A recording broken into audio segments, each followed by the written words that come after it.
दोस्तों, आज बात करेंगे एमआईएम के उम्मीदवार वारिस पठान को चुनाव जीतने के लिए कितना वोट लाने की जरूरत है।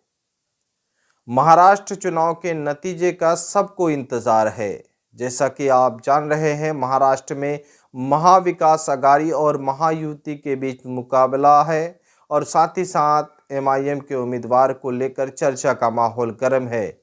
क्योंकि इस बार एमआईएम के नेता इम्तियाज जलील साहब ने दावा कर दिया है कि उनके उम्मीदवार कामयाब होंगे, विधायक बनेंगे और किंग मेकर साबित होंगे। इसी कड़ी में आपको आज बताएंगे दोस्तों कि महाराष्ट्र चुनाव में भिवंडी विधानसभा से एमआईएम के उम्मीदवार वारिस पठान के लिए चुनाव जीतना कितना बड़ा चुनौती है। नतीजे कल आएंगे, लेकिन आज आपको हम बताएंगे कि वारिस पठान साहब कितना वोट लाएंगे तो चुनाव जीत जाएंगे, या उससे कम लाते हैं तो क्या होगा। बताते चलें आपको कि वारिस पठान साहब 2014 में चुनाव लड़े भाईखला विधानसभा से और पहली बार एमआईएम के टिकट पर लड़े और चुनाव जीत गए। दूसरी बार वो फिर उसी विधानसभा से चुनाव लड़े, लेकिन चुनाव नहीं जीत पाए 2019 में।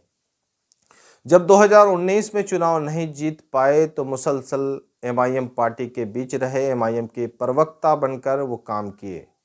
इसके बाद एमआईएम पार्टी ने इस बार 2024 में उसे भीमंडी विधानसभा से चुनावी मैदान में उतार दिया है। अब भिवंडी विधानसभा से एमआईएम ने क्यों उतारा है, किस उम्मीद पर उतारा है, ये आपको बता रहे हैं। भिवंडी विधानसभा में 1.5 लाख मुस्लिम वोटर्स हैं और 1.5 लाख मुस्लिम वोटर्स में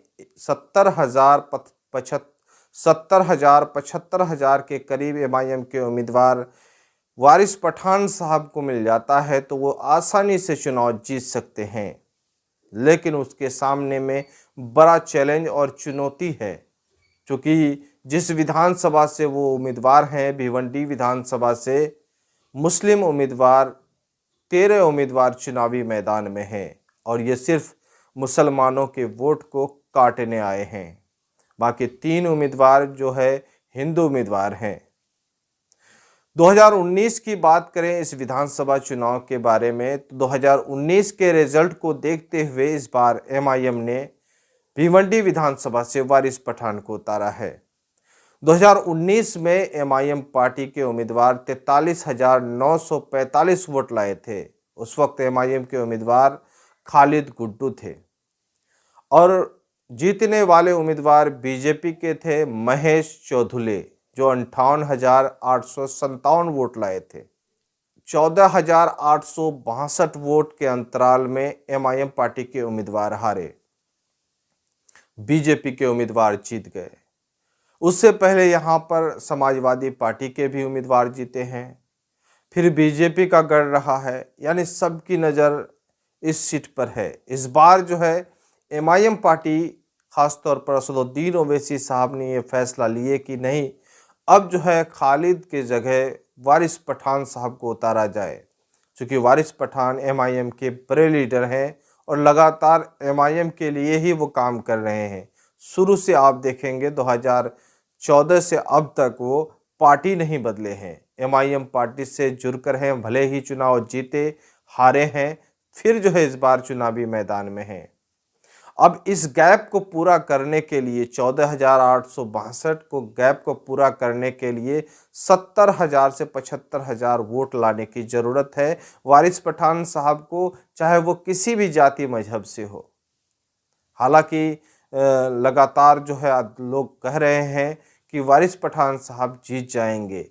हमें समझ में आ रहा है कि वारिस पठान साहब के सामने में बड़ा चुनौती है, क्योंकि वहाँ पर बहुजन समाजवादी पार्टी और कई और दल जो है यहाँ पर अपना उम्मीदवार उतार दिए हैं और इस बार जो है 13 मुस्लिम उम्मीदवार वहाँ पर है जो मुस्लिम वोट को ही डिवाइड करेंगे।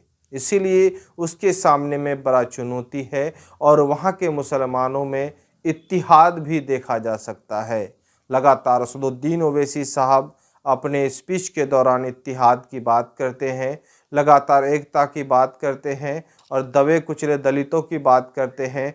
तो इस विधानसभा में आपको परिणाम के वक्त देखने को मिल सकता है। नतीजे आने का सब कोई इंतज़ार कर रहे हैं। लगातार महाराष्ट्र चुनाव को लेकर एग्जिट पोल अलग अलग चैनलों ने अलग अलग तरीके का दिखाया है, लेकिन इस बार महाविकास अघाड़ी और महायुति के बीच जबरदस्त मुकाबला है।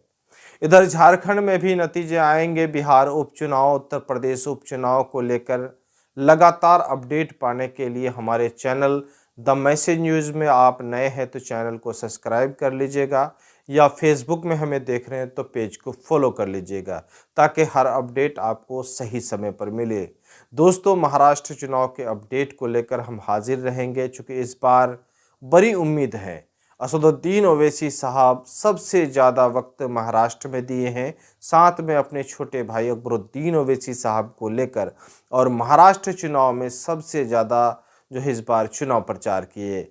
महाराष्ट्र के बाद उपचुनाव में वो मीरापुर उत्तर प्रदेश पहुँचे। उत्तर प्रदेश में वो भी चुनावी सभा को किए, और इस बार उत्तर प्रदेश में उपचुनाव हुआ। उत्तर प्रदेश के कुंदरकी और मीरापुर मुस्लिम बहुमूल्य सीट है, और इस सीट को लेकर लगातार जो है माहौल अब तक गर्म है कि इस बार वहाँ के लोग एमआईएम के उम्मीदवार को जिता सकते हैं, क्योंकि न सरकार बनाने का वक्त है न सरकार बिगाड़ने का वक्त है। बिल्कुल एक मौका है ओवैसी साहब के लिए, एक सुनहरा मौका, उनके पार्टी के लिए एक सुनहरा मौका है, जो कुंदरकी विधानसभा में 2,45,000 के करीब मुस्लिम वोटर्स हैं, बाकी 1,38,000 के करीब हिंदू वोटर्स हैं। और वहाँ पर एमआईएम के उम्मीदवार की एंट्री, सपा का गढ़ कहे जाने वाले इस गढ़ में एमआईएम की एंट्री है, लेकिन इस एंट्री में भी बड़ा चैलेंज है। एमआईएम के उम्मीदवार के लिए ये चैलेंज है कि कुल 12 उम्मीदवार वहाँ पर चुनावी मैदान में हैं। 12 में 11 मुस्लिम उम्मीदवार हैं, जहाँ पर समाजवादी पार्टी ने अपना उम्मीदवार दिया है, बहुजन समाजवादी पार्टी ने दिया है, उसी कड़ी में आज़ाद समाज पार्टी जो चंद्रशेखर आज़ाद की पार्टी, वो भी अपना उम्मीदवार दिए हैं। कुल मिलाकर सभी लोग जो है मुस्लिम वोट को डिवाइड करेंगे। अब देखना यह है नतीजे किस प्रकार आ रहे हैं, चूँकि वहाँ पर बीजेपी एक लंबे अरसे से इंतज़ार कर रही है कि ये सीट हमारी झोली में हो, भले ही वो उपचुनाव में ही वो हासिल करे, लेकिन उम्मीद जो है बीजेपी भी लगाए हुए बैठे हैं, तो इधर एमआईएम भी और समाजवादी पार्टी के सामने में बड़ा चैलेंज है, दोनों को हटाकर चुनाव जीतना। अब देखना यह है कि कुंदरकी विधानसभा के लोग इस बार अपने वोट का किस तरह से मुजाहरा किए हैं। नतीजे का सब कोई इंतज़ार कर रहे हैं। नतीजे जो भी हो, इस बार बेहतर हो सकता है।